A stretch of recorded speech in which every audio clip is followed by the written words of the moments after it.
All right, what's going on, peeps? It's your boy, Atypical Security Guard. I am making a re-upload. My last video, the audio was off, so we're going to do this again. It's going to be a little bit quicker. The question for today: can I smoke weed as a security guard? So here's the deal. The person that posted this question on a message board, he asked about a very specific company, and the company was Constellus. Now, I have some history with Constellus. I was looking to do some work for them, or with them rather, about 3 years ago. Constellus is, I believe, an offshoot of a company called Triple Canopy, and they used to be known as Blackwater. So this is private military, private security that does high-profile security all across the world, known most notably for working military installations in Iraq and Afghanistan. There's also stateside work. And so my thought process when I saw this was that not only is this guy asking a question that is relevant to all of security, but he's asking about a very specific company that could really be beneficial to him in terms of making a decent living as a security guard. But definitely, if he does the right thing, he plays his cards right, he networks, he could parlay this into a good career.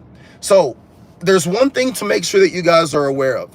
Regardless of if marijuana has been decriminalized or if it's allowed for recreational use in your state, it's still federally illegal. It's still listed as a Schedule I narcotic. It's no different than heroin. It's no different than cocaine. It's no different than methamphetamine. It's in that same classification federally. So although at a state level, you can utilize marijuana for recreational purposes, it's still federally illegal. What does that mean if you're working in private security? Well, if you are working as an armed security guard, not only can you not purchase a firearm, because when you go to purchase that firearm, you have to fill out a federal firearms background check form 4473. That is a federal form that is asking you a question. Are you an abuser of illegal substances, right? And so you have to put down on this form whether or not you are utilizing or are you abusing illegal drugs. So if you put down no, you are lying on a federal form. Guys, right now, currently happening as we speak, the son of the president, Hunter Biden, is being tried in court on this very same topic. You don't want to get yourself in that kind of trouble, all right? On top of that, someone had brought up in the last stream that if you're working as an armed security officer and you find yourself in an officer-involved shooting, it's quite possible that they're going to test your blood. Now, if you pop hot for THC or marijuana and you're in possession of that firearm, now you're in a whole different world of trouble. My biggest concern for this guy who was asking this question is that if you're asking the question, I'm hoping that you haven't gone down that road yet. You're asking, can I do this? Is it okay for me to do this? If I go for this position, I go for this job, are they going to test me for this? So I'm hopeful that you haven't put yourself in a situation where now, if you do get tested and you pop hot, that's going to be an issue. But what I really worry about is you having purchased marijuana in the past, you having utilized marijuana in the past. I know that a lot of times people in security, myself included, we will say, look, I'm not looking to be a police officer. I'm not looking to be a cop. I'm happy doing security. And in a lot of security capacities, maybe your usage of marijuana never comes into play. But if you decide down the road that you want to be a police officer, they are going to ask you. They're going to ask you, have you used marijuana in the past? Do you use marijuana currently? Now, you can get through the polygraph and potentially not pop for answering no to those questions, or maybe you do. And if you do, that could potentially take you out of the running for that law enforcement position right then and right there. Okay? If you say that you haven't and then it comes into play somewhere down the road, because personally, I don't use marijuana. Like, I don't know how the reporting or the filing system is done in your state, or even how it's done here in Portland.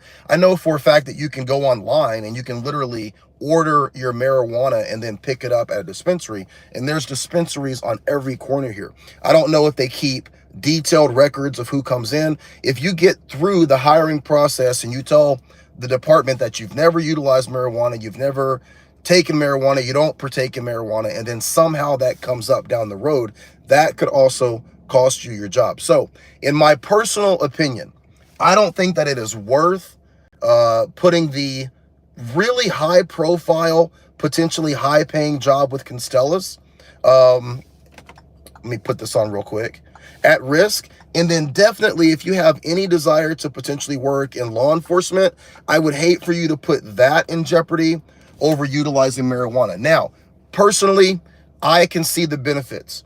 I think that I would much rather someone use marijuana, to offset anxiety, to offset depression, to deal with muscle aches and pains, to help with sleeping, way above using synthetic drugs that, pharmaceutical companies and doctors are more than willing to push on us. I would much rather see people go down that road, but I don't get to make that decision. So I think that, for that specific person on that message board who was asking that question, please, please, please think about your future. Okay, not to sound like a don't do drugs kind of person, but it's very easy at the age of 21, 22, 23 to just think that you have your entire life figured out and that this is not going to be something that's going to be an issue for you. Looking back at somebody who's 46 and pushing 50, I wish that I had made so many different decisions, right? I have a guy that I used to be neighbors with. This is a great point. I have a guy that I used to be neighbors with. He's a school teacher. He is also really big into early childhood psychology. He got his master's in early childhood psychology. This guy is working for a middle school. He's setting up programs of I know it's a buzzword that people don't really appreciate right now, but DEI, right? This guy gets contacted by the FBI and they're like, we're looking for someone who's in this age range, someone with a master's degree in early childhood psychology, and someone who has an understanding of creating programs for, high school age students.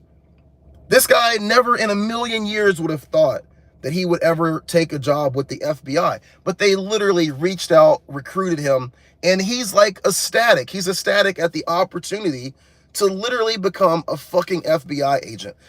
What an amazing career choice, an amazing career move for this guy. What it's going to do for him, what it's going to do for his family. Imagine being put in that situation and, I can't because I've been smoking marijuana for the last couple of months, right?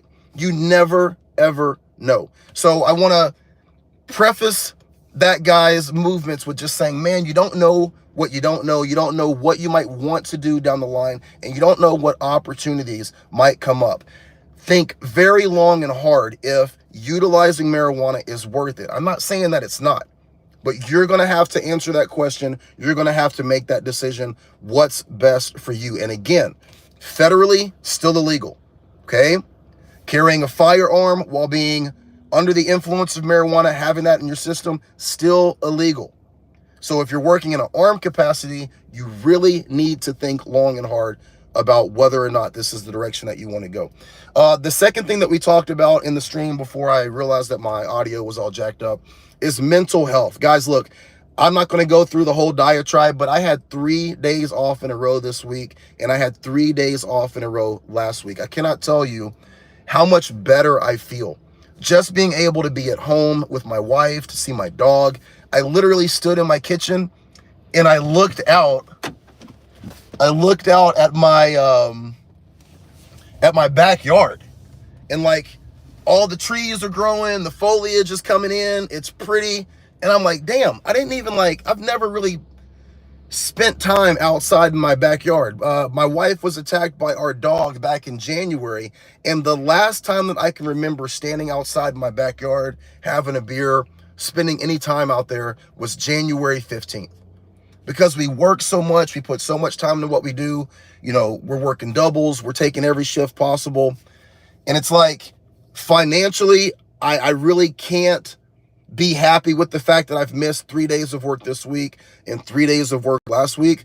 But the way that my body feels, the way that my mind feels right now, the way that I just feel emotionally, we need downtime. So please do everything that you can to make sure that you guys are getting some downtime. I know financially it doesn't always work out for us, but mentally and stress-wise, we need that downtime. It's very unfortunate. I feel like my last stream was really good. I had to do this pretty quick. I got to get into work. But as always, guys, I'm thinking about you. Hope you have a great day. Watch your back, watch your six, and as always, be great, all right? Talk to you guys later.